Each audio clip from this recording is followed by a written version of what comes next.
Good morning everyone.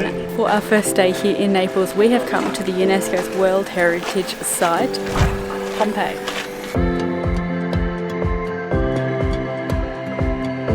Now, of course, you can't come to Naples without visiting Pompeii. We have come here. We've come early. We caught the packed train this morning. It's so hot. Guys, we have opted not to do a walking tour or a formal audio guide. We have found a website that has an audio guide, so we're just going with that. We'll let you know what our thoughts are of it towards the end of our day. But the walking tour, I think, was an extra €25, if I'm not mistaken, per person. So a bit outside of our budget travels, but I think if you're not budget traveling, I'd almost 100% recommend doing that. It's a very big space. The guy we bought our tickets from said it's like 8 kilometers. So very easy to get lost, and obviously without someone telling you about the different structures, it's kind of hard to know what you're looking at. We have made our way to the Basilica here in Pompeii. It is one of the oldest of this Roman style building, as you can see behind me, and it's where judges of the time would carry out their judicial role. It's pretty cool to think how old it is and the things that it has kind of survived through. Okay guys, we have made our way to the Forum, which is this big open space. During kind of the glory days of Pompeii, it was the focal point of religious, cultural and political life here in Pompeii. So it's a nice big open space. It's pretty crazy. So much of it remains, and like Rosh said before, considering what Pompeii has been through, the fact that there is so much still standing is pretty incredible. So the area here, the Forum, featured some of the most beautiful buildings in the city. Quite a big area. It had important public, commercial and religious buildings. And the Forum is absolutely huge. You're able to walk all through it, passing ruins along the way. So back a very long time ago, around 79 AD, there were about 20,000 people living in this area of Pompeii, just going about their daily lives. And then in August, their lives kind of changed a little bit when Mount Vesuvius erupted, burying the city in about 20 feet of ash. It wasn't until about 1748 when an excavation occurred and Pompeii was discovered, which is pretty crazy. That's such a long time after Mount Vesuvius erupted, but it is unbelievable how much of it is still standing and how much of it has been able to be excavated. It was actually because of the ash, because of that there was a lack of air and moisture, which is why everything is so well preserved, which is pretty crazy. And when you think about that and you think about how much has been excavated and discovered, it's no wonder that this is one of the most popular tourist attractions in Italy, because this was all at one point buried under ash. And before that was probably a really bustling city, so it's crazy how much it has changed through time and that we are here standing here today. And guys, right behind me is the cause of the eruption in 79 AD. There she is, Mount Vesuvius. I've been doing a little bit of research. I probably should have done it before coming to Pompeii because I'm really afraid now, having learnt what I just learnt. Mount Vesuvius is not a dormant volcano. It's still active and it has erupted numerous times since 79 AD, most recently in 1944, I think it was. Now, correct me if I'm wrong, but I believe Mount Vesuvius is the only volcano on Europe's mainland to erupt in the last 100 years. So there's already one volcano erupting in Italy at the moment, down south. Let's hope it stays that way. I never thought I was afraid of volcanoes, but I'm a little bit afraid being so close to Mount Vesuvius right now.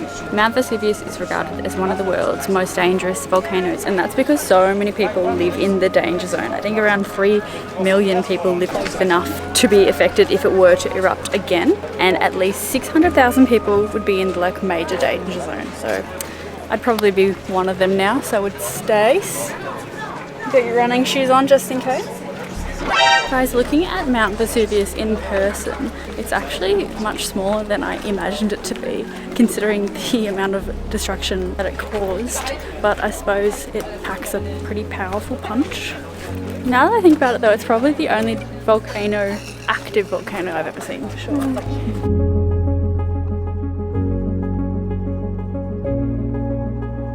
And situated at the far end of Pompeii is Pompeii's Amphitheatre, which is one of the first structures uncovered after the eruption. Back in the day, it was used as a popular place for entertainment and it could hold 20,000 people, which is pretty incredible. And I'm told that you can even go up and sit in the theatre itself, take a good look at what the the Pompeians used to see. I don't know how to get up there though. Guys, it's the oldest surviving Roman amphitheatre to date, which is crazy. And it's tripping me out because was this whole theatre buried under ash? Because it's huge. And from where we are, like on the ground, it's pretty high up to the top of the theatre. So to think that the top of the theatre was buried and buried all the way down to here, it's just crazy. And it's crazy that so much of it is kind of intact as well. Guys, there is just so much to see. You could spend the whole day here. And I think that's definitely why they do recommend doing the guided walking tour, because they'll take you to all the key spots in the most efficient way possible, because it is end to end. It took us so long to walk just from one end to the other.